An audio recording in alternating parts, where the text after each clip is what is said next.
North². I'm Corey from Piqued.fm, a platform for electronic musicians and enthusiasts. Today I speak with Vincent of Molten Music Technology. You may know him from his YouTube channel. We talk about education, creating modules, bringing people together into event spaces and performance spaces, and the inspiration of what performing and producing music does for us, and also some cool gear. Enjoy this interview with Vincent. Robin, thanks again for joining me today. Oh, it's an absolute pleasure to be here. What are we going to talk about? We're going to talk about, first, I've got a couple of questions for you about how you got started into music. I want to know a little bit more about what inspired your education into electronic music. You'll have to stop me from turning it into an enormously long, rambling story. So I'll try to pull in the main points. I think I was fascinated from an early age in music, and particularly electronic music, although I wouldn't have put a name to it necessarily. But my dad had Vangelis records. I loved soundtrack music, sci-fi music, those sorts of things.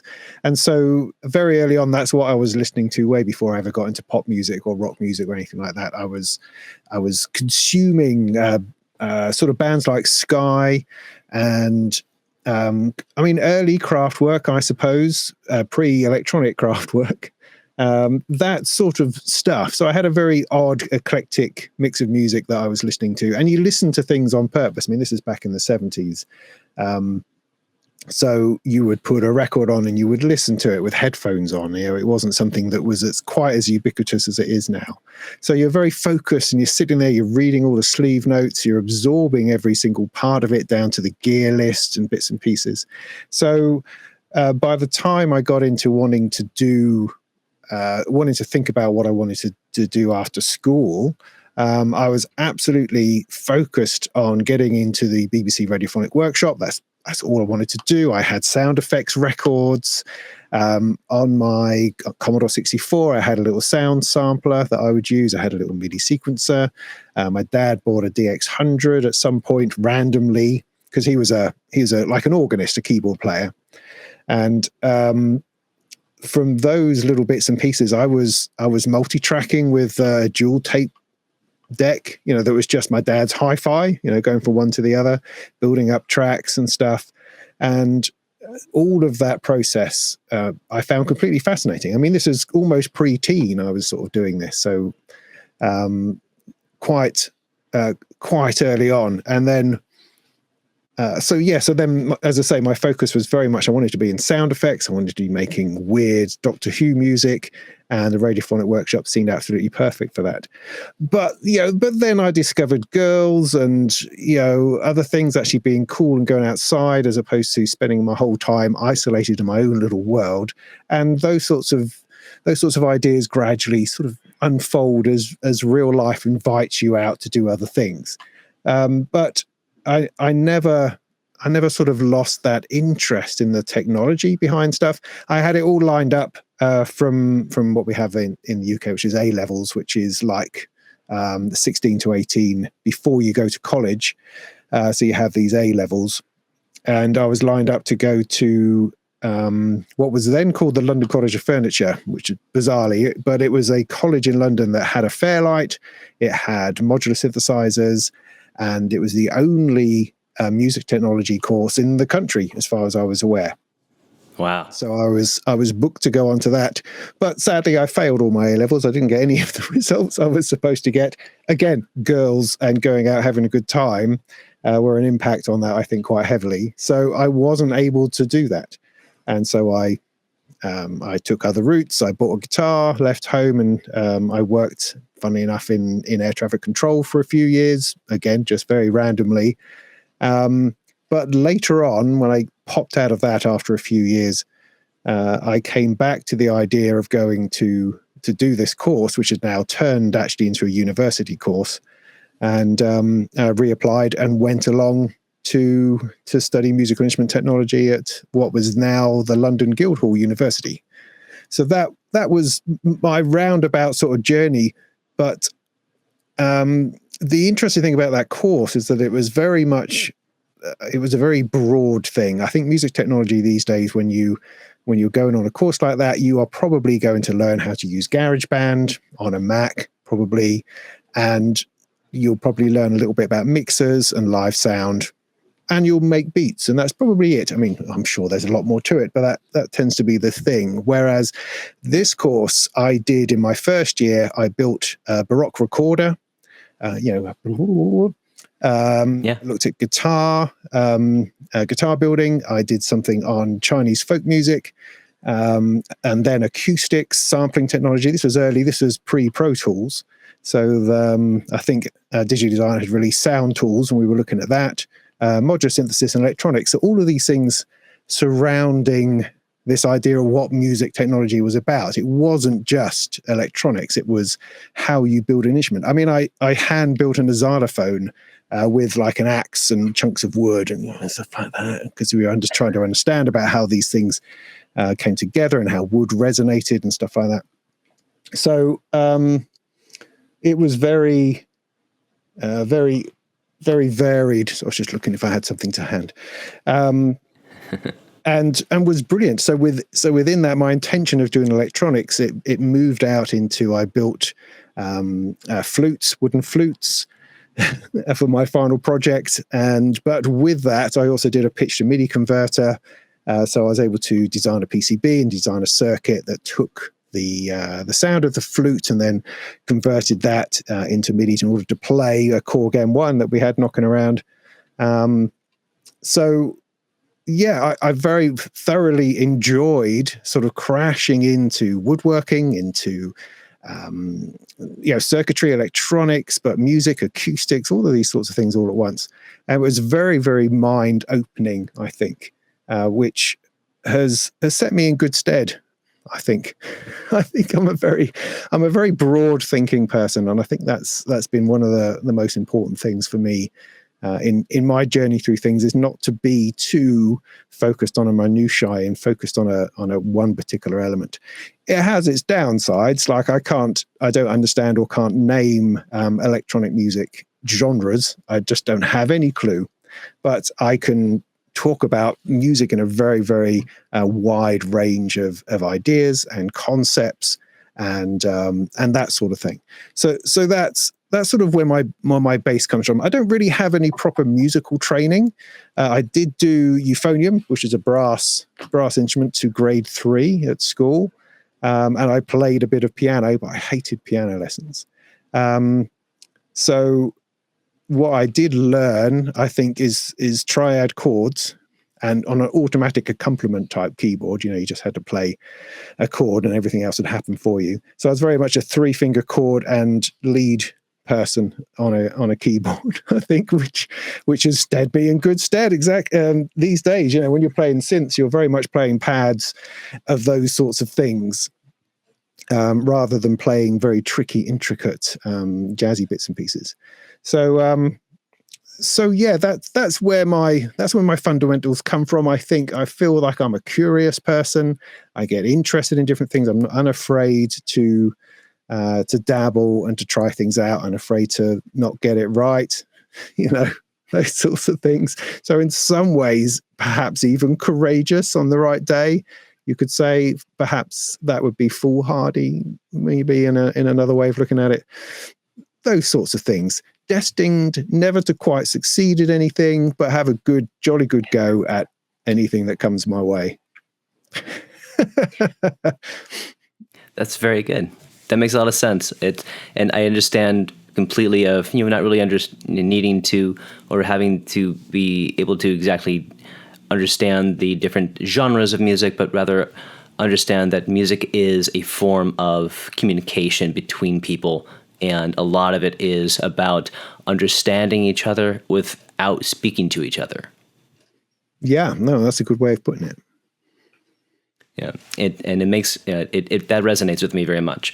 So another question I was curious about is you play live. I was looking at your website, and it looks like you play live on a regular basis, and I was curious about how your live rig is currently looking at for live performances and what might be changing slightly and what is maybe an evergreen modular or synthesizer that you like to use? See, that's a good question. I generally abuse the idea of live performance in as much as because I mean, in some ways, the nature of my job is that as a reviewer of gear, which is part of what I do, I get a lot of stuff coming through, and I have to put time into all the things that are coming through. So I very rarely get the opportunity to have a system which stays the same. Because I get another module in and I need to stick that in that rack in order to use it with these bits so I can properly work out how it works and demo it and that kind of thing. And so I'm having to pull bits out, which then end up on a desk over here, or on this pile here, or maybe this pile over there, or maybe that pile over there. And so it's a very much a changeable feast. So when I'm looking to do a live performance, what that does for me, rather than it being a polished thing that I've been honing my skill with for a month or two, it gives me an opportunity just to focus down and try to see whether I can pull something interesting out of what I have in front of me. And it's in some ways it's quite challenging, in other ways it's lazy, in as much as perhaps I could put more work into doing something more polished. But I like the improvisational nature of that. I like the risk involved in trying to bring something out of modules that you don't necessarily know deeply. It's difficult to say whether the audience appreciates that or not, but it also depends on what it is. I mean, very often my performances are in EMOMs or, that over there, electronic music open mics. So it's a turn up and play kind of event where you'll get 15, 20 minutes slot in with everybody else.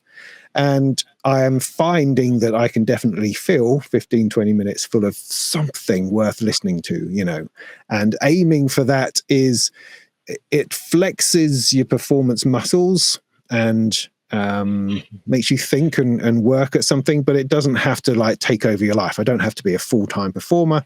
I don't have to put 6 weeks worth of practice into making that happen. Because if I did, then I would never do it. If I had to do that, it just wouldn't happen. Now, if I have the opportunity to play a larger gig, something longer, then I will absolutely work harder at that. But because most of my performances are sort of small and quick, then it gives me an opportunity to play around with some stuff, to see what I can come up with, and how many fancies I can tickle within that 15, 20 minutes. I mean, there are things that I would generally use all the time, I suppose.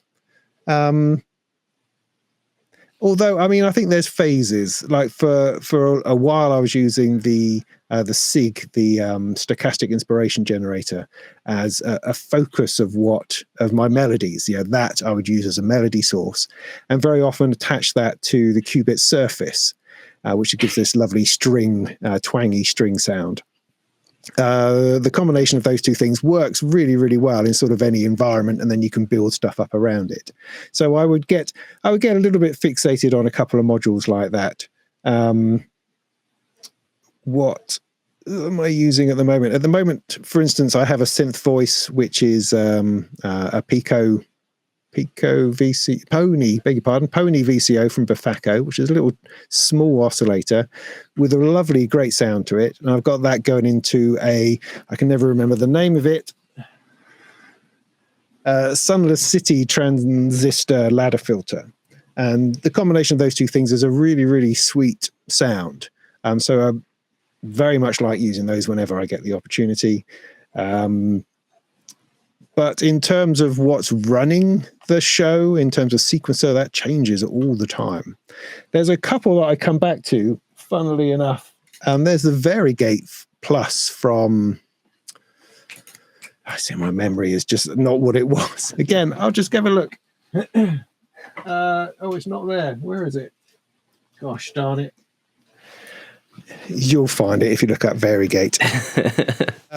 It's just a little 8-slider sequencer. It's an absolute pain in the ass to use because it has multiple menus that you select things and the sliders do different things depending on which button you got pressed on. And you never have the right button on. And you are always going to it and changing something by accident, and you like throw the tempo all over the place, or you suddenly change the sort of sequence it's using or the length of it or something when you were just trying to tweak a note. So there's a lot of annoying things with it, but I come back to it time and time again. It's a very quick turn it on. There's a nice little sequence going on. So things like that I tend to gravitate towards because I know that that they can do the job, do the business, you know. But I am always looking for the next great module, which is really going to do something interesting in my rack. And it shifts and it changes, and it's quite interesting. Like, for instance, at the moment, I've got a little percussive setup, which I really like. That's using the Dictac from Muzak, which is a little 4-channel trigger sequencer, which has got these 4 sort of big buttons on the front, so you can tap out rhythms really, really quickly. Got that running into a couple of analog drum sounds, some 808 type sounds, and it's great. I haven't got to the bottom of it yet. I've only really scratched the surface, but it's so instant and so quick that it just allows you to pump out a quick pattern without having to worry about anything. And so in modular, you tend to, you know, have this little growth of stuff over here that's being patched together. So we've got your trigger sequencer module, and then a few modules grow up around it, and you think, well, maybe I'll need a mute switch, and then that grows up, and then I'll need to mix those sounds together, and a little mixer turns up, you know, and these things sort of grow like a little bit of mold on the side of your case, and it grows into a thing over here.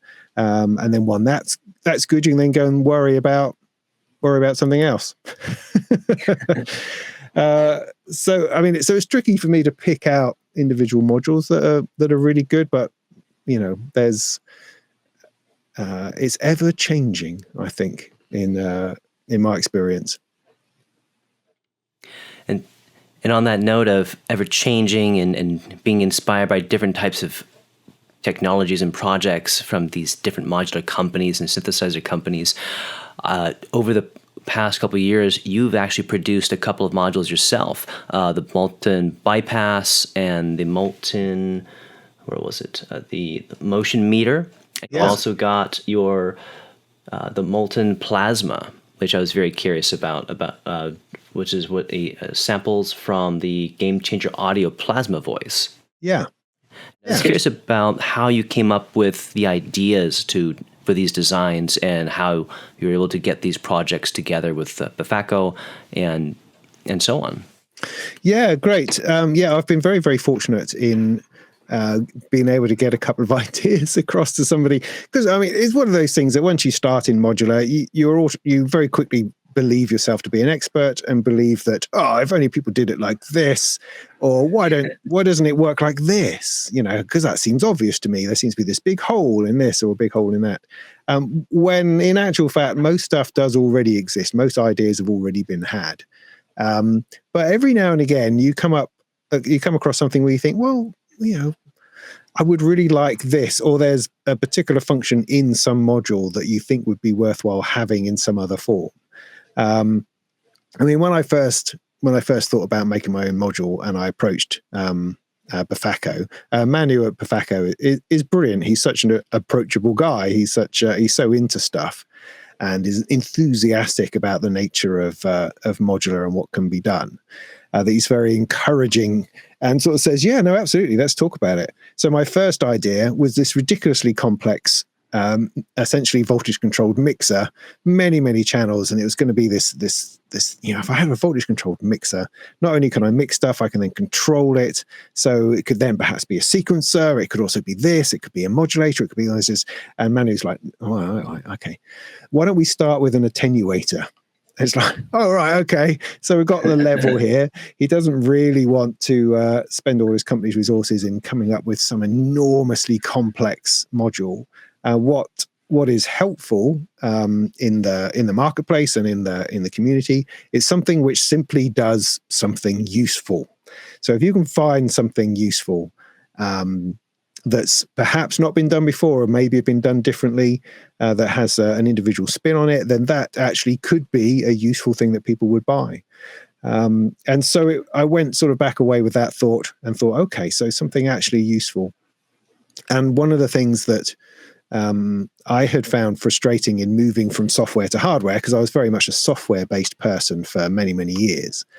When I moved into hardware, which has been a complete delight, but the thing that I felt was missing was sort of the visualization that software gives you. While hardware is very tactile and there are lights and bits and pieces, there's very, very rarely do you have any automated knobs or anything showing you what modulation is doing.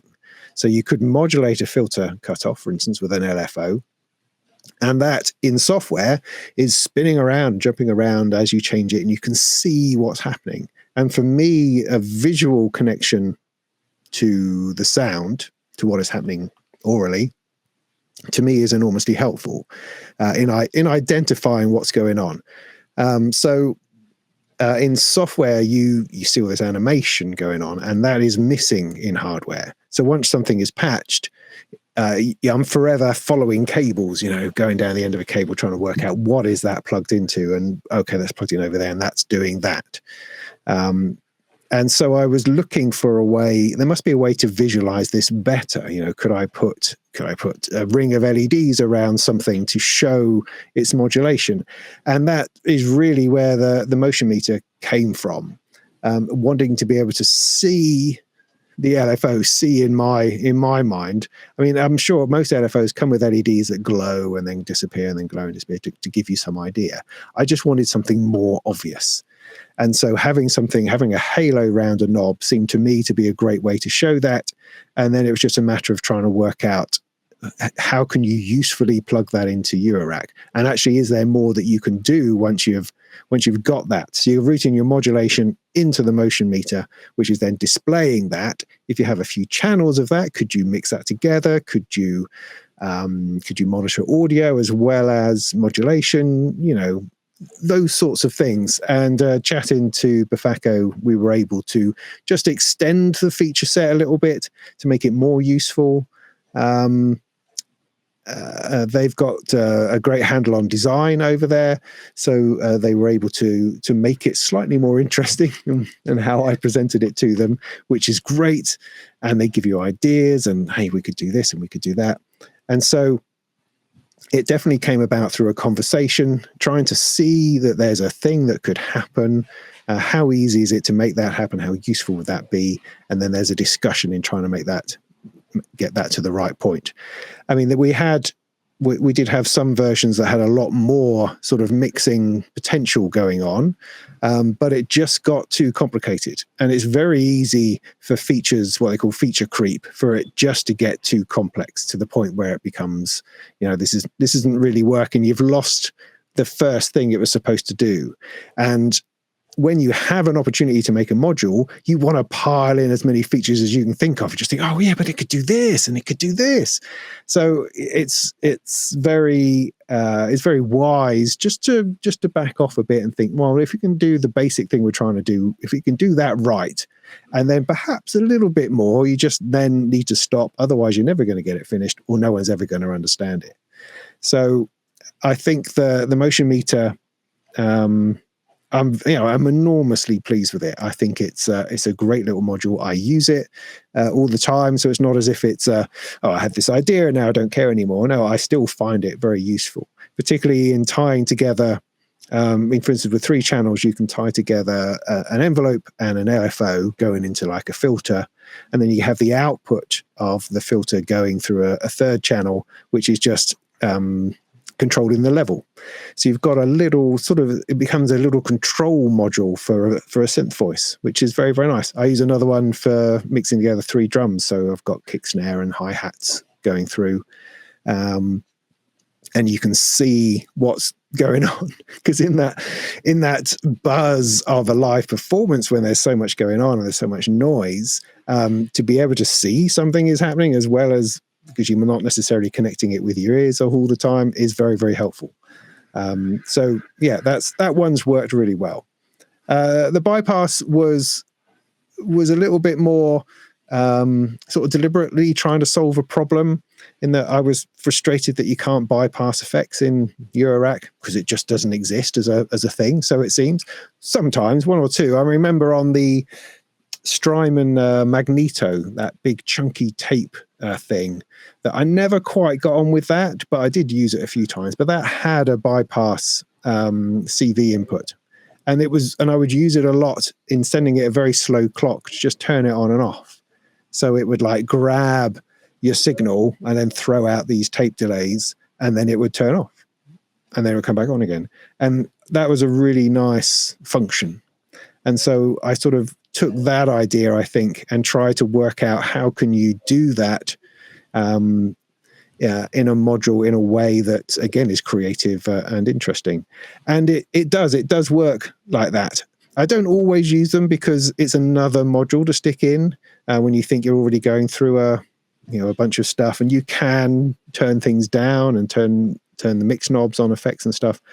But every now and again, I pull one out and put it in, and it is quite brilliant. Particularly, you can do things like you can give it a sort of quite a quick on and off, and it creates this sort of tremolo as well as sort of pumping out washes of effects as it goes through stuff. So you can use it in all sorts of interesting ways. So again, Befeka were very, very supportive and understood what it was we were trying to do, which is the important thing.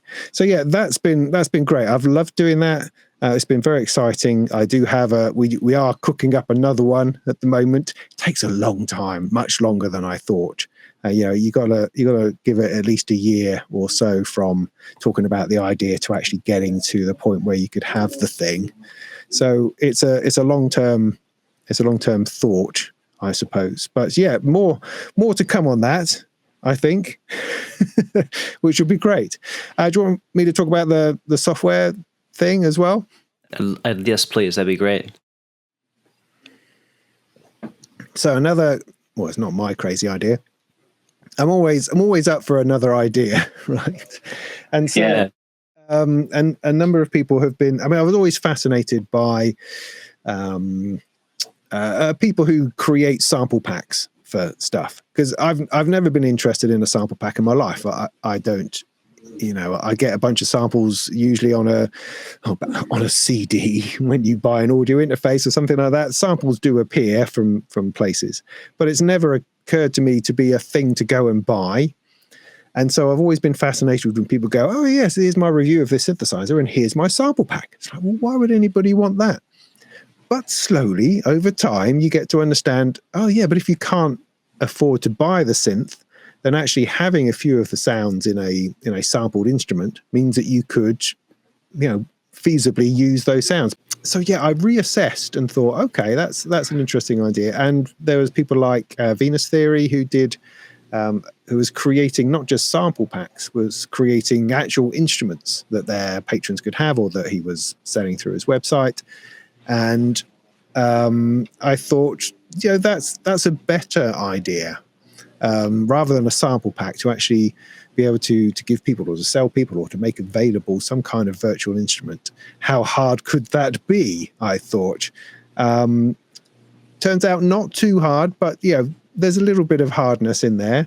But using a free open source sampler instrument called Decent Sampler, you can build instruments within that with a little bit of coding. It's very sort of focused on coding. It's not difficult coding. I mean, I'm not a coder, but I've spent enough time with computers and fixing problems to be able to recognize stuff and copy and paste it. As in, what I did is I bought one of Venus Theory's synths. I downloaded it. I pulled the file apart and went, oh, okay, that's how you do it.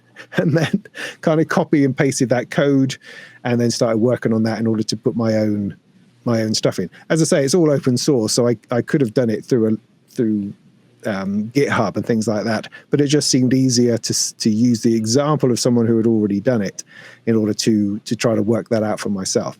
So my intention is to sample stuff as I go and create these little instruments, which I then put online for my patrons, my long-suffering patrons who don't get a whole lot, and also potentially to sell them out to the world of people who are interested in buying these sample sets put together as virtual instruments. It's a nice idea, I think. It's a nice idea. It's labor intensive is the downside. But it's like the plasma one, right?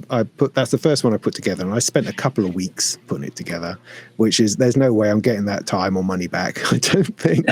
But it was a process in learning how that works and how the thing works. But I did like multiple round robins, I did velocity layering, everything in a multi-sampled, multi-instrument.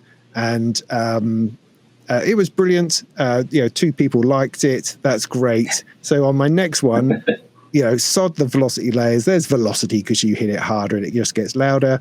Round robins, I don't know that I'm interested anymore. Just give us the basic sound. So I've simplified it down a little bit just to make it feasible. Otherwise, it's just going to take too long to do. But I hope to keep doing it. I've done one on the Mantis. I hope to do one on, I got it here. I did this, reviewed this drum machine recently, this little analog drum machine or drum sound source. So I'm going to do a little bit of that and sort of run it through some processes and stuff to try to create different sounds with it and make that available. And just generally, as I can, when I can find the time, just keep sort of adding to that little library of stuff, and hopefully that'll end up being useful. That's what you hope. Yeah. That's really cool, man. I like that a lot. Thank you very much for explaining every bit you've designed. This is really fun stuff. And that makes so much more sense about the idea of a sample pack of, like, if you can't afford the actual synthesizer, here's a sample pack I've made that you can buy that's a lot cheaper. Yeah. And also there's crazy things like polyphony, because many of these synthesizers we have are monophonic, and you get the one sound, and suddenly if I sample it, I've got a 16 voice polyphonic version of that. Obviously, you've not got the same creative input onto it, but you've got a filter and reverb and delay and envelopes and such like you can apply to that source material. So it really does give you a whole different way of looking at it by taking that sound. I mean, there's people who essentially sample all the time, and that's their workflow. That again, I'd never really considered. Recently because I've just reviewed it's just over there, the Instruo Seashell. I just posted that video this morning, which is a fabulous little synthesizer. And Jeremy at Red Means Recording had done a video on it a few days earlier. And what he did, his approach to it, was he had a Digitac, I think it is, an electron box, and the Seashell, and he just made a sound, sampled it into the Digitac, set that going, made another sound, sampled that in, set that going, and very quickly built up these layers of sound using this monophonic semi-modular synthesizer as the sound source, and yet producing 5, 6, 7, 8 different sounds and layering them together and producing a track with it. And I thought that was quite brilliant, absolutely brilliant. Of course, people do these things all the time, but you don't realize until you do. If you know what I mean. I've always assumed you use everything kind of live and record that as it happens, as opposed to just pulling out a sound and then using that as your sound source to sequence and something else. There's so many different ways and different approaches to doing this sort of thing. But it just highlighted how you don't have to have 8 synths to produce 8 layers of sound. You can have one little synth that you sample in and then can do all sorts of different things with. So many different approaches. That's something that I've always admired about what Electron does, is creating these synthesizers that can do sampling and create layers and have triggers and have sequences all set up so that and of course it takes time to really understand what's going on inside of it to really get a composition ready to perform on that. So it's a little different approach than playing with modular, where a lot of modular, if you're doing analog, a lot of it you can just perform live, and there's not a lot of presets compared to with using Electron or any type of digital synthesizer, where you are really going to be diving in ahead of time and designing, going through the presets and creating your own sound, sampling, and setting up these timelines of sequences so that you can set them up to go off when you want to at the exact time through your performance. So it really does take a lot more focus to really set that up for any performance compared to what we play with modular, which is a bit more of an experiment. It is. I mean, it gets to this idea of the validity behind your music making and where that comes from, I suppose. At an EMON recently, I did a little bit of modular improvisation that I've been working on sort of that afternoon, took in a couple of boxes of stuff, and it was okay. I didn't do it quite as well as I'd hoped, but it went off. But the guy after me had multiple synthesizers in racks. He had a laptop, he had Ableton Live running, he had masses of controllers and lights and launch pads and all this kind of thing.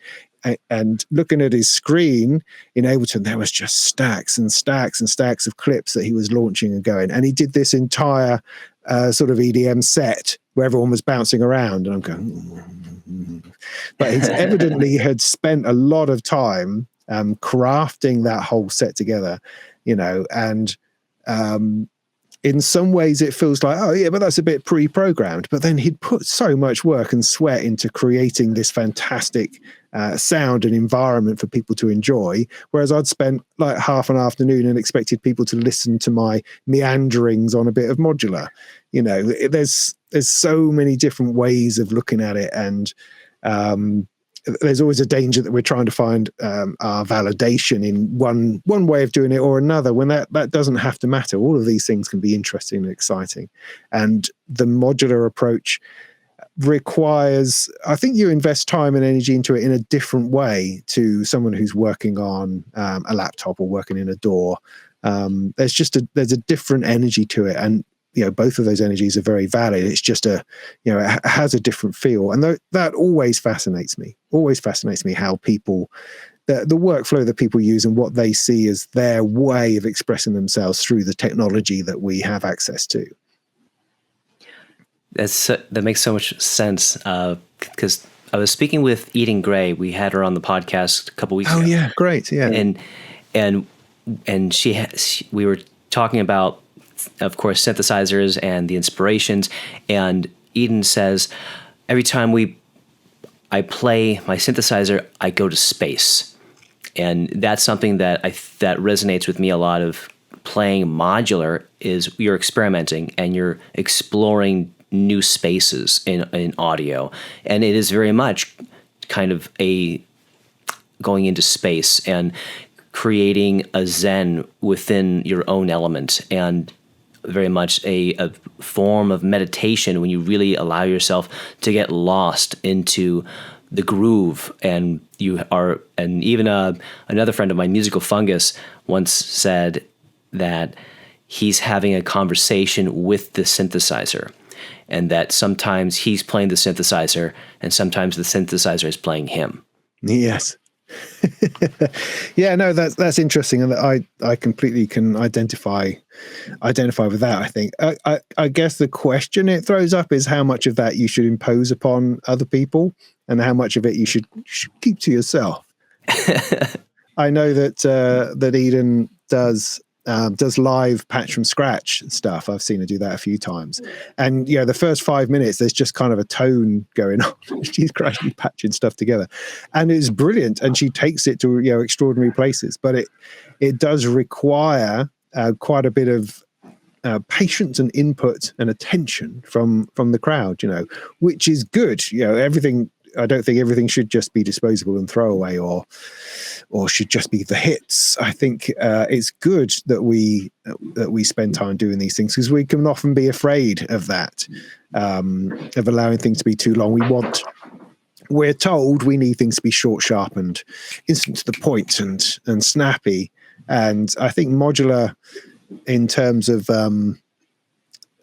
in what it's done to me, is it has sort of reinforce this idea of long term, of longer pieces of music, of allowing things to develop, not going too fast. I mean, that's an interesting phenomenon, I think, is that when you're practicing something and practicing for an EMOM or for a performance, you might spend a few hours on this patch, moving things about and changing things around. And within that 2 hours, there were some fantastic moments, but there's also some dross and some rubbish and some bits that weren't really working until it started to pull together. But then you've got to somehow take all of that and bundle it into a short performance in front of people, and that's quite a challenge. Quite a big challenge. And what I've tend to find a few times is that you do everything far too quick. So you've been practicing and you've come up with a few ideas, and you've got those ideas. I've got the kick drum to drop in, I've got that thing can turn on, I can then mix that with that thing. And in the stress of a live performance, and the fact that you don't want there to be silence, or you're thinking, well, I've got these 4 notes going around and I've been doing that now for 20 seconds, can they stand another 4 minutes of that? I don't know. And so you then drop in your kick, and then you drop in your other thing, and you suddenly think, oh, I'm only 5 minutes in and I've used all of my cool gadgets, used all my cues. So trying to resist dropping everything in too quick is definitely something you have to train into yourself. I think you just have to go, no, I'm going to sit here, and for 5 minutes this is going to go round and it's going to be fine. I'm just going to tweak that filter a little bit. We need that requires practice as much as anything else, is to resist throwing in all of your best stuff straight away. You need somewhere to go to. The other side of that is that when you have run out of everything, it forces you to have to then improvise properly. So, so I've got 5 minutes left. Oh my goodness, I'm going to have to try to come up with something else at this point, and that can get quite exciting. No, it really is, and I do also have the same resistance of I need to open my filter slowly to make sure that you get that nice resonance coming up at that nice roundabout feeling, so that it has that slow build into it, instead of just kind of just turning everything on. Because I too have that situation as I'm performing, I've got everything turned on and I'm too excited, and I want to start just turning all the knobs and turning all the volumes up and getting everything set up. But I need to remind myself I need to cue everything at the right time. And this is part of that premeditative performance aspect of being prepared and really doing a rehearsal a couple times before you actually try to perform live. But also there's also the anticipation of someone who wants to just get out on the stage and just perform. And sometimes we need to do that to realize, okay, maybe I should have thought about, and prepared a little bit more so that I got the results that I wanted for the live audience.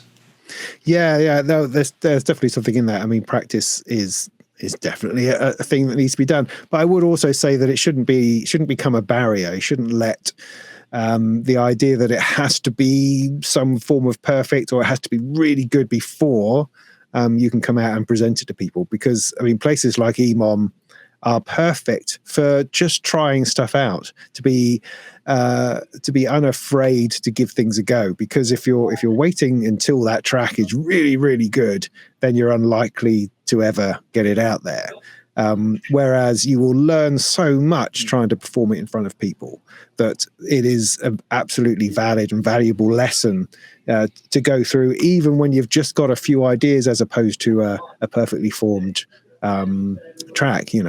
So don't let the perfectionist within you prevent you from giving things a go out there in the real world. But at the same time, I know people who take notes. They write things down. Okay, I'll do this at this time. I'll do this at this time. And that's also a really good idea. And I must do that sometime. It will be really interesting to do that. I think I like the idea that I'll be in a position where I have a system which is stable and will stay there long enough for me to actually develop an idea on it. I like the idea of that very much, and will endeavor to try to give that a go. I think if I get a longer gig at some point, I will see that as a challenge to try to put together a bit more of a script. I mean, it's always going to be improvised to a degree, because it only takes a tiny slip of a finger to suddenly change an octave on an oscillator, or just knock it out of tune, and you're suddenly having to bring that back together again. It's very easy to go astray on a modular, but that's part of its charm, and that's part of what takes you off to try to do something else. Absolutely.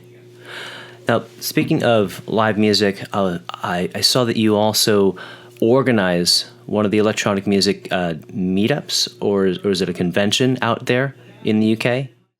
Yeah, very much. Yeah, Synth East it's called, because I live in the east of England, a place called East Anglia, or Norfolk as such.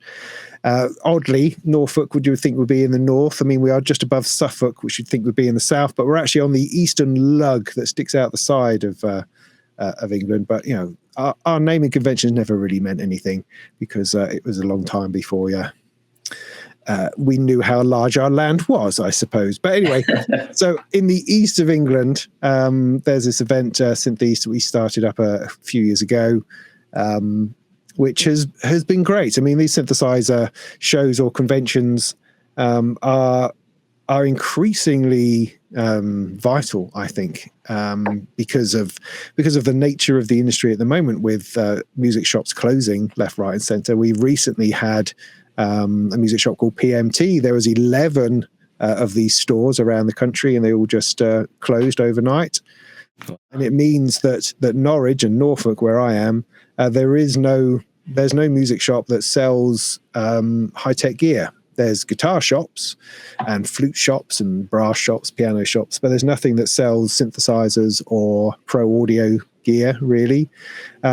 So it's become increasingly helpful to have an opportunity for people to come and try out synthesizers and talk to manufacturers and that kind of thing. It's a brilliant event.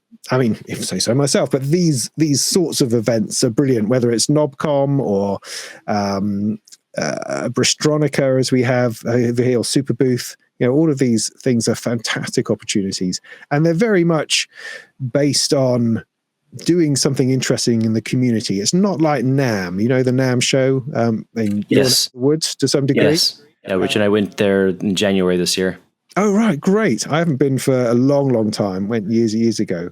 But that's very much a trade show based on selling products to shops, and how do we get those products out there to sell. It's very much a marketing and sales situation. Yes. Whereas these synthesizer shows are much more based on, this is a really cool synthesizer. Do you want to go? Have a look at this. I'm going to bring my stuff in. Of course, there's sales and marketing involved in all that, but it's a much more of a celebration of synthesis and celebration of technology than it is just a taking orders and talking about margin sort of show. Do you know what I mean? Yes, absolutely. It makes a lot more sense, because we went to Super Booth last year, and that was a joy. That was, to me, it was just like it might be the biggest synthesizer convention in the world. I think it is. I think so, yeah. And that was the treat to really get a chance to go to that. That was amazing. I went to Synthplex back in 2019 when that happened for the first time.